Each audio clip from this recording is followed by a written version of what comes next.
it's a place where a whole bunch of broken people live.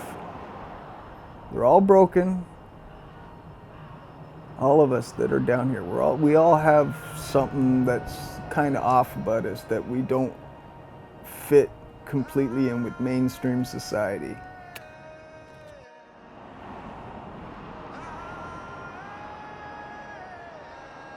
Downtown Eastside to me is a black hole.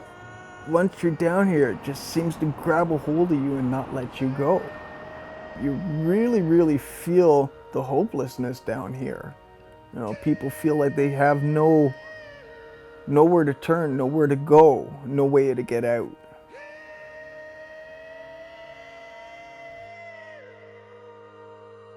We are only seen by what we have. I mean, I have addiction. I am not an addiction. I have an addiction. I am also a mother and a grandmother. People don't see that. Unless you live down here and get to know people. That's what people see. That's what people see.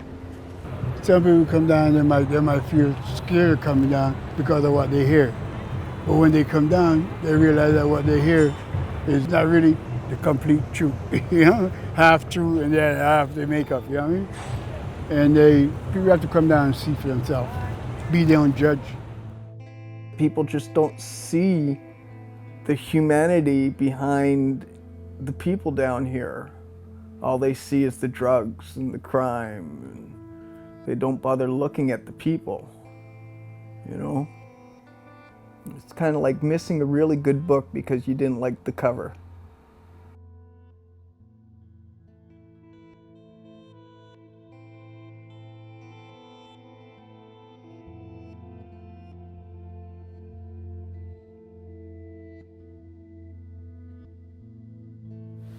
"35 years ago, I came here, I was pretty young.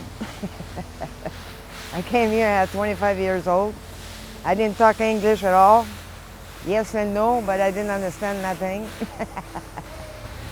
I had a job at the YWCA, and I used to be married. But me and my husband, we didn't get along because he was fooling around behind my back, so it didn't work out. I left him after 3 years and a half. I put up with that. I had to move out because he was phoning at 5 o'clock in the morning on my job, asked for me, and drunk like hell. So I have to move, find another job. The stress kept me heavy. I used to weigh 190 pounds. I started losing weight, I started to get better, and the cancer went in. That's really ridiculous, man, what I've been through. And my kids never knew I had cancer. I didn't want them to know. 3,000 miles away? I don't think so. That was harsh, what I've been through there. It's a good thing they didn't see me like that. Good thing. And I was alone. No family in here, nobody. They didn't even send a nurse to check on me. And I have 8 holes burned all around my ass and the vagina. 8 holes burned with the laser. I couldn't feed myself, nothing. Nobody, they didn't send nobody to check on me. But guess what? A friend of mine discovered me. I was starving to death. Starving to death. Not dying from the cancer. Need help, honey? No. Like that. Like that.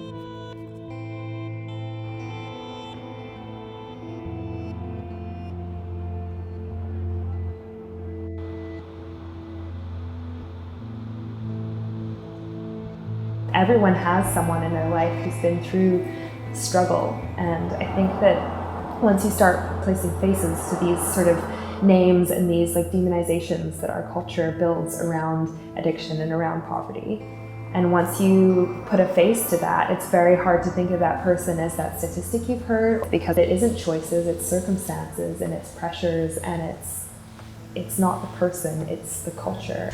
We all identify with the despair. We don't even need to know each other's story. But if you're living down here, you know, that's pretty well the story. What else do you need to know? I'm not down here because I could have gone to Hawaii, okay? My name is Brenda Grealis, and this is Hastings Urban Farm. I'm the head farmer here.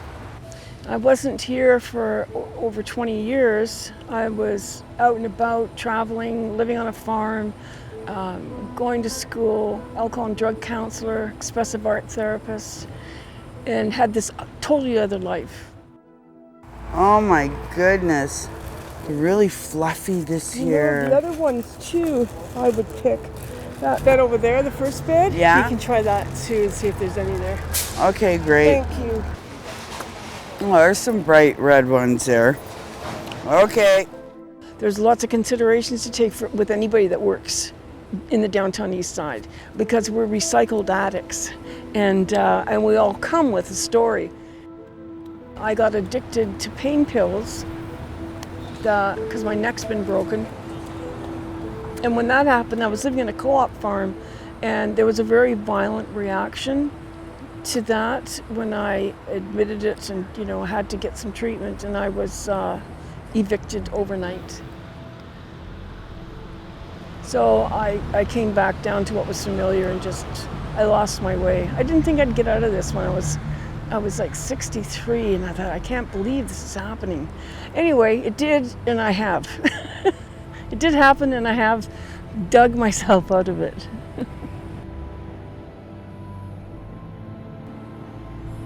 Coming to work here sick, or leaving early, or coming late because of the drugs is a nightmare. It's such a nightmare. I was not enjoying it, and because of this place, because it became more important than the drugs did, and that is one of the things that helps me.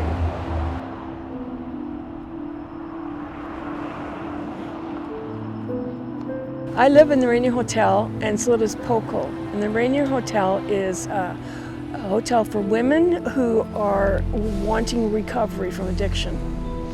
If you relapse, they work with you where you're at. You don't get kicked out. I remember when I relapsed, I was so terrified that they'd find out. I thought that if I use, then that's it. Like, I lose my community. I lose everything. I lose my status at a meeting, etc. But the most important thing is I have worked a lot throughout the years, and my sense of who I am has a lot to do with the work I do. Poco as well. Being busy was really important for me and for her, because if I have too much time on my hands, I'm going to get in trouble. Whether she's on shift or not, she's doing something. And that sense of purpose that she has is just beautiful to see. Really beautiful to see as a kindred spirit. And I think the thing that kind of cemented us together is when her brother OD'd and died out on site. I went to his funeral, and there was nobody there.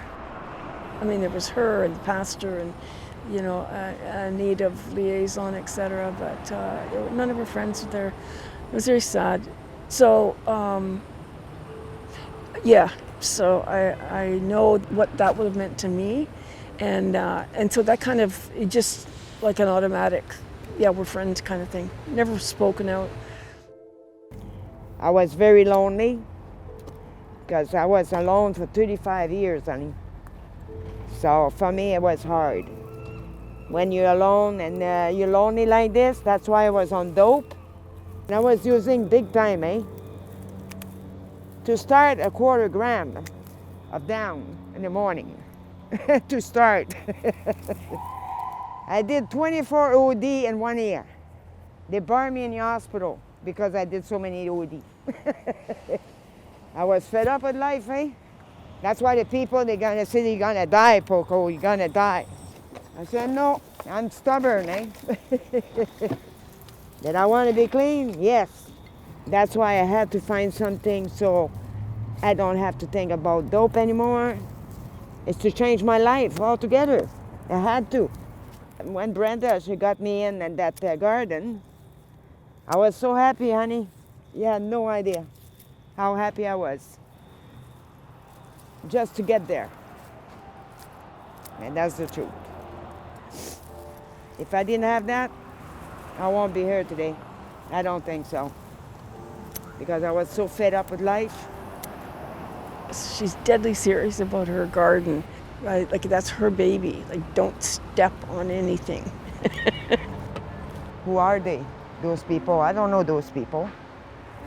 Oh yeah, they come here to do their drugs. Stop till we can, come on, let's go. Let's go. Fuck, I'm tired to repeat all the time the same fucking thing every day.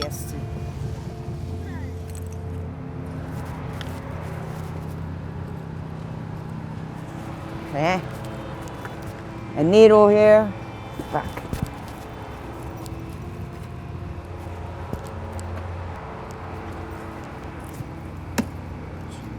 Yeah, exactly. People, man. I have to go in the front.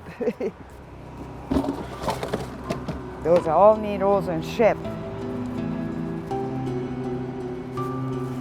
That's I pick up that almost every time I come here. Pick up those rigs and clean it up.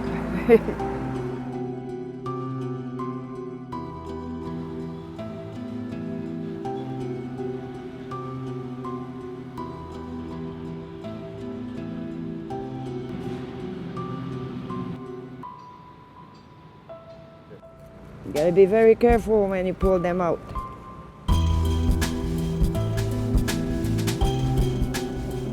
That's why I lock the door all the time behind me, see? So I don't get bothered for nobody, eh? So I do my work.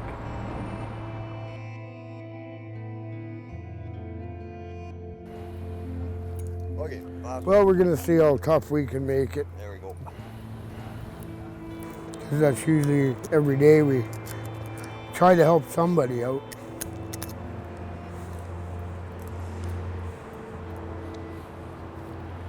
And now we're trying to keep people out. Go figure. From helping to keeping. But not everybody's good, not everybody's bad. That's why you have to take everybody, even the volunteers here, you have to take them at face value.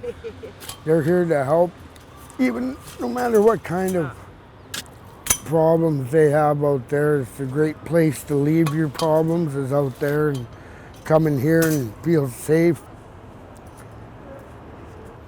You don't feel like you're on the infamous Hastings. I'm so glad I have this place. I'm trying. I got broken.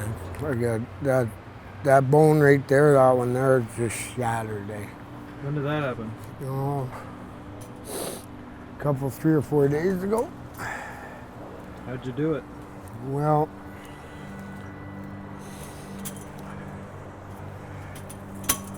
for the last couple of weeks, I've been a real angry young man. So, even my wife, you know,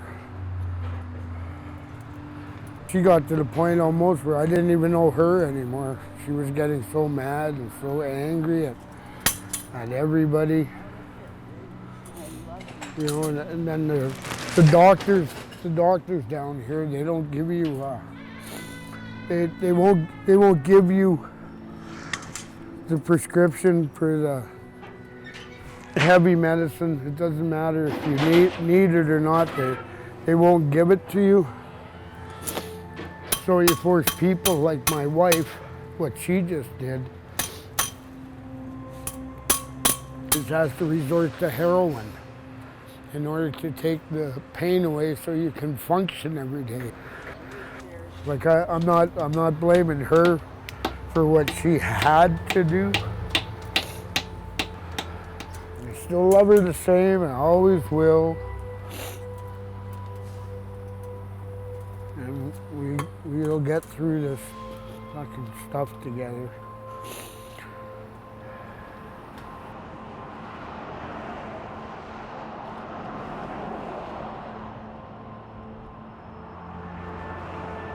This story of like gateway drugs that lead you to injection drug use that lead you to your death, early and alone. It's trauma. It's people going through like horrific trauma. That's what leads people to drug use. And why that story isn't told, I don't know, because that's the truth. And so it's, building supportive communities and supporting people when they're traumatized and trying to prevent trauma and trying to stop the cycles of trauma. That's the story we need to be telling and working to be a part of. And that's why I want to be a part of this community, and why I want to be a part of this work is to try and break that cycle. And so I work with my mom and with the community in the Downtown Eastside to build meaningful opportunities through apiculture, through bees and through gardens and through pollinators. So we can suit up and we'll go in. I think I'd like to go into the first hive because it's the strongest. Really, I think we are all looking for connection regardless of where we're coming from, whether it's one of like privilege or one of oppression or one of trauma. You're taking their world and you're switching its axis. So to keep them steady, you take it up, pivot it around, and then drop it down. And now I'm looking at the other side. This has given me the ability to become someone new, to have a reason to live, really. That's my calling in life. Like, I've always found that nature and food are places where like people connect on a very intuitive level. Oh, to die for, they're the exact same one. They genuinely want to help raise people's awareness that there is good people down here. You hardly ever see people who are willing to fight and step out of their comfort zone to, showcase a neighborhood like this. Because it's not a choice that someone made. It's a choice that was made for them. Often it's a choice that was made for them when they were very young. Just like sad traumas, like abuse, emotional, physical, sexual abuse. That's the common theme. I've been down here for 28 years this year. And I can tell you right now, it was very hard because I was a prostitute at the age of 14, while carrying a gun and also selling real base rock at the time. So believe me, I know what it's like. Never wish it on my worst enemy. The last guy I was going out with, it was awful, man. Awful what I've been through with that guy, man. He didn't give a shit about anything. Cut my hair right through my head. My face was all even. You couldn't recognize me none whatsoever. That's how bad it was. Broken ribs, 3 broken ribs. Bare feet, tabarnak, running and pounding on doors to help me out. I was full of bloods, man. So, nobody opened the fucking door, to help me out. Nobody. I said, that's fucking nice people, man. Like they see I'm full of blood and everything and they don't fucking help me. What the kind of people are they, man? They're worse than him, see. Can't imagine living like this again. Fuck, I will kill myself, man. It's not a fucking life. Best life I ever had is what I'm doing now. That's the best life. Like I broke my hand on somebody's head, and because he disrespected my wife. It's a big thing down here. All you got is your word and your respect for people in your mind. If you're missing one of those, then you're one of these zombies that walk around here, steal stuff and beat people and rob old ladies and old men. And this guy really wasn't a bad guy. So I went and apologized to him.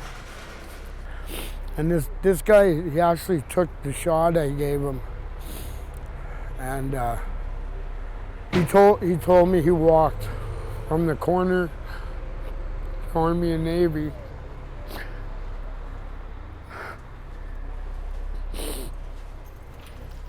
and then he fell down and passed out for about 5 hours.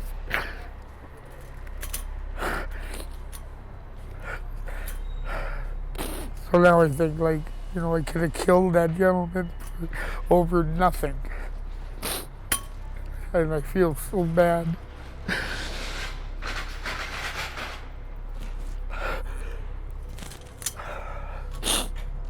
You know, some people might go, yeah, that's the life on Hastings, but you know what?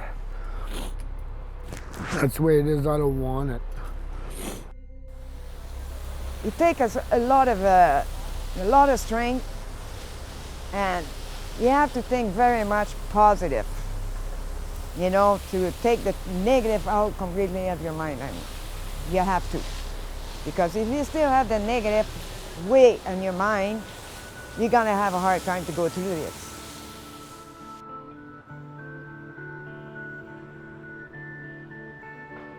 Again, it's that healing process. What better way to heal than to be around things you have to look after and heal and nurture yourself, right? It just, yeah, it's magic. It's beautiful. I come here and all I know is that I'm in a nice green place where it smells nice and the people are nice. I wish I could come here every day, not just twice a week.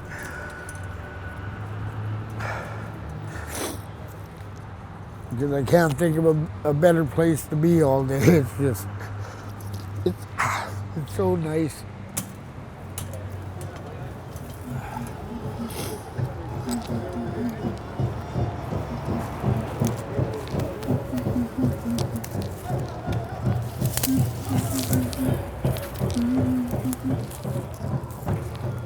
Now it's standing up straight again. Hey, you see this plant here? This plant, right? Is that? Yeah. In Jamaica, it's called callaloo, right? Steam it, and you steam it and mix it with codfish, dry cod. And that's usually a Sunday breakfast. I don't know what they call it here, but in Jamaica they call it callaloo. And oh boy. You eat it with dumplings, fried dumplings. Right, growing up at that farm was just, I'm a city boy, right? So I think farm was just, you know, country people there, you know?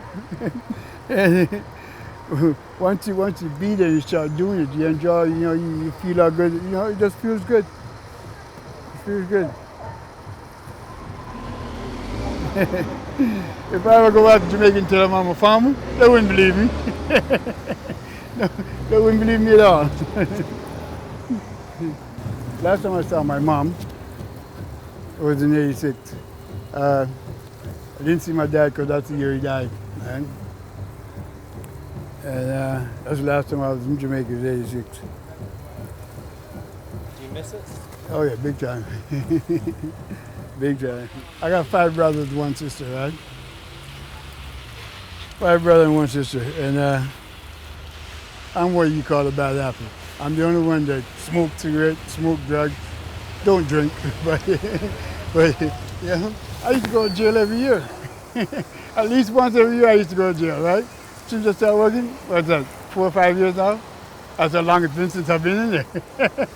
For the past 4 or 5 years, I have no warrant. I haven't been in jail, and I don't intend to go back for a while. When I'm home, which I'm home most of the time, I'm just sitting down watching TV. You know, nothing to do. But when I'm out working, I'm around people, man. You know, it feels good. It feels good being around people where everybody socializes. You know what I mean? Everybody socializes. Look, you're over there playing music. You know what I mean? How bad is it you working and music is playing at the same time? Can't be that bad. I can work and dance at the same time.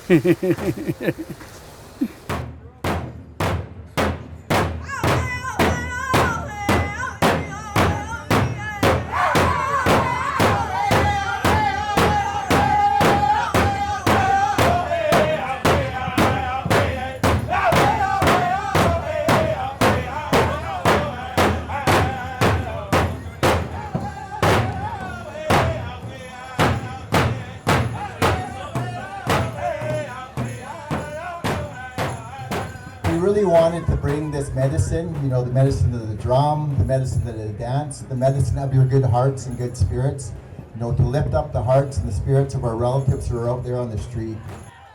You know, this is First Nations territory, and this area is undergoing radical gentrification, but that doesn't mean we have to go anywhere. Like, we have an ancestral right to these lands. I'm concerned for my children and my grandchildren. This is their life. This is what gives them life. I honor the people. There's not once that I've ever said anything negative about any culture here, regardless of gossip, regardless of lifestyle.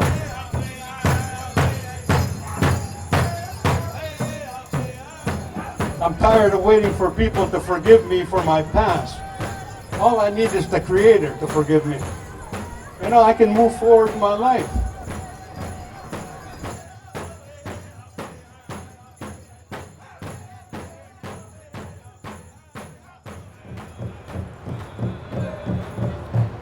Watching the turmoil and the struggle of every day trying to grind for it. That's what made me stop. I couldn't see the agony within myself to do that every day. Plus, I'm a lazy ass. There's no way I could do it. No, I'm just joking.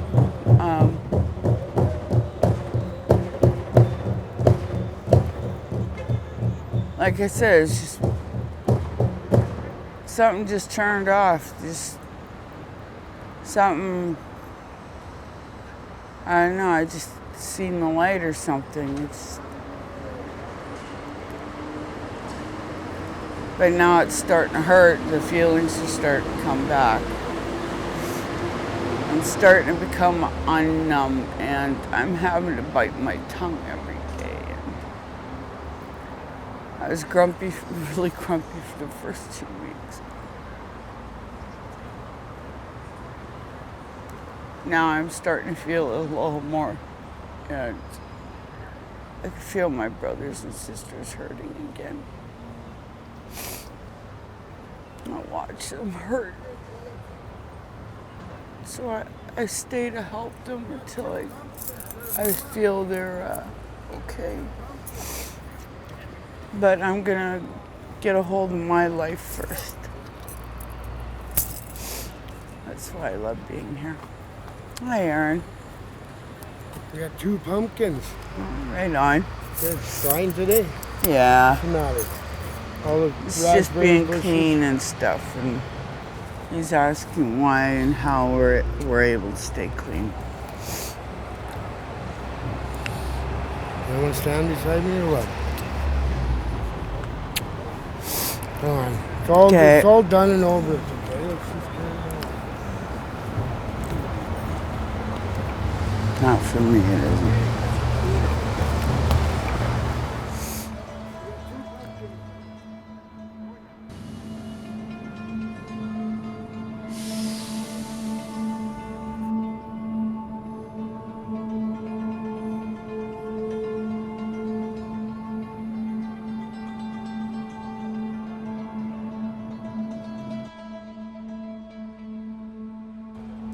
Those fucking doctors, they told me only on Friday I have cancer. So I have to try to get busy the most I can. That's the only way I'm gonna go through this. That's how I get away with it for 25 years. I've been fucking trying to beat it up. 25 fucking years. Now I had it back. So I'm pretty nervous about that. I'm thinking about that very much, and Francis said, don't worry, he said, I'll be beside you, honey. He is beside me like you won't believe that man. Take care of me like I am a baby, you know? He's so good to me. See, I never saw a man good to me like this. Not in my life, ever. He's a special man, that man. You have a heart, man. For him, I'm worried more than anybody else I had, because that man, he really cared about me. You know, I can tell. It's hard to find a man like that, you know. I never had one. It's the first time in my life, you know, I feel so good. Even if I am sick, I feel so good with him. I couldn't believe it. I'm losing my strength,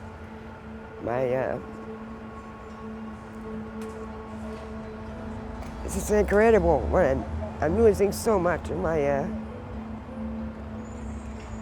rehabilitation. I try to fucking get my strength back, to eat, my vitamins, everything. Fuck, I lost 4 pounds, man. I don't fucking understand that. So I know it's there. And I don't want, you know, Francis end up by himself, you know. I know how hard it's gonna take this, man. That man's gonna take that hard if I'm gone. I know. That's why I'm trying the best I can, you know, to survive this. But if I still losing weight like that,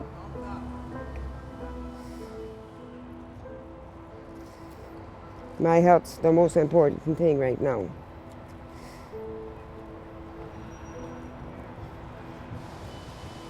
If I heal from it, that's the most happiest thing in my life.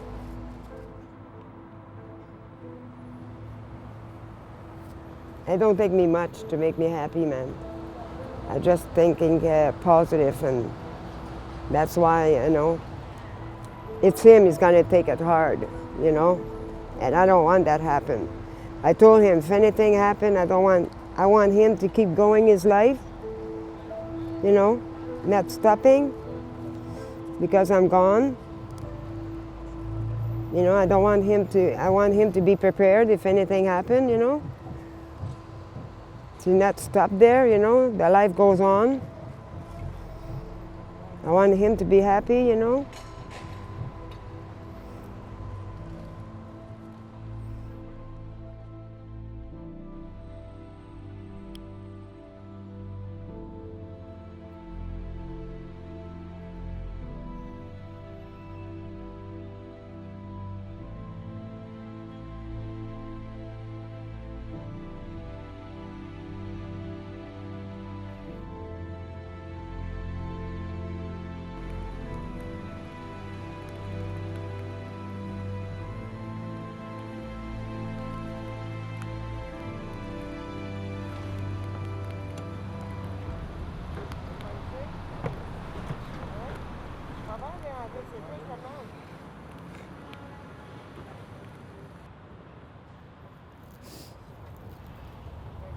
One time in my life I'd be happy and it's gone.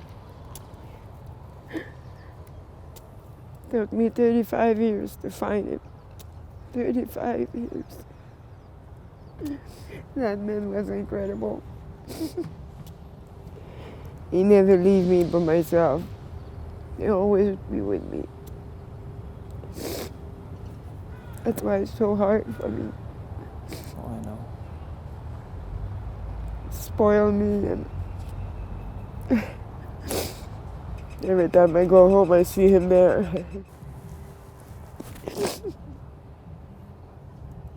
He was such a good man. Can't ask better than that.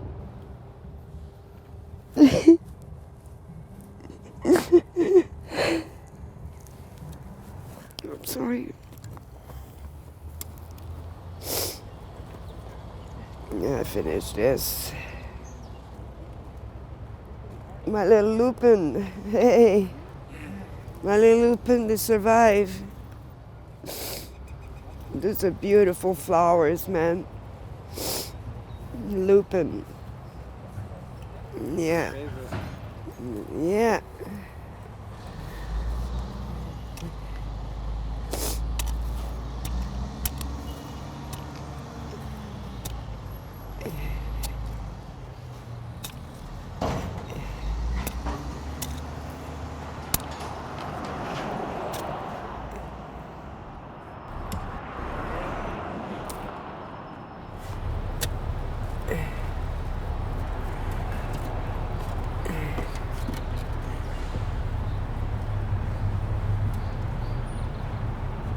It's that inside, that despair connects us all, and the joy also connects us all. It's inside, it's an inside thing. And that's not, that isn't very visible to other people that don't live down here.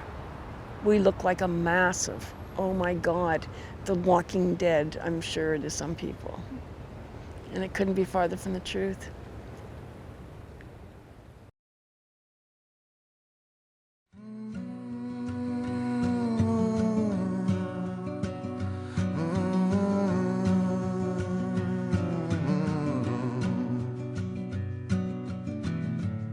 It's a mystery to me. We have agreed with which we have agreed. And you think you have to want more than you need. Until you have it all, you won't be free. Society